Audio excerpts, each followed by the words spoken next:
Party బలపరిచినటువంటి అభ్యర్థిని ఏకగ్రీవం చేస్తే మీ గ్రామానికి మీ గ్రామాభివృద్ధిలో ప్రోత్సాహకంగా ఇన్ని లక్షల అమౌంట్ ఇస్తామని చెప్పేసి నాయకులైతే చెప్పడం జరుగుతుంది. సో బంపర్ ఆఫర్ ఇస్తున్నారు కరీంనగర్ జిల్లాలో నాయకులు.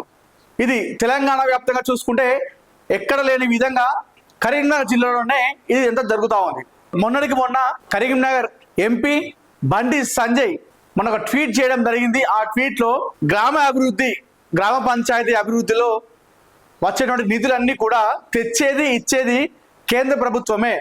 కాంగ్రెస్ పార్టీకి ఓటేస్తే రూపాయి వచ్చేది ఏముండదు. మా పార్టీ బీజేపీ పార్టీ బలపరిచిన అభ్యర్థికి మీరు ఏకగ్రీవం చేస్తే, బీజేపీ పార్టీ బలపరిచిన అభ్యర్థిని మీరు గనక ఏకగ్రీవం చేస్తే ప్రోత్సాహకంగా ఎంపీ లాడ్స్ నుండి అంటే ఎంపీ నిధుల నుండి మీ గ్రామానికి 10 లక్షల రూపాయలు ఇస్తామంటూ కూడా బండి సంజయ్ చెప్పడం జరిగింది. ఇది కేవలం కరీంనగర్ పార్లమెంట్ పరిధి వరకు ఆయన చెప్పడం జరిగింది.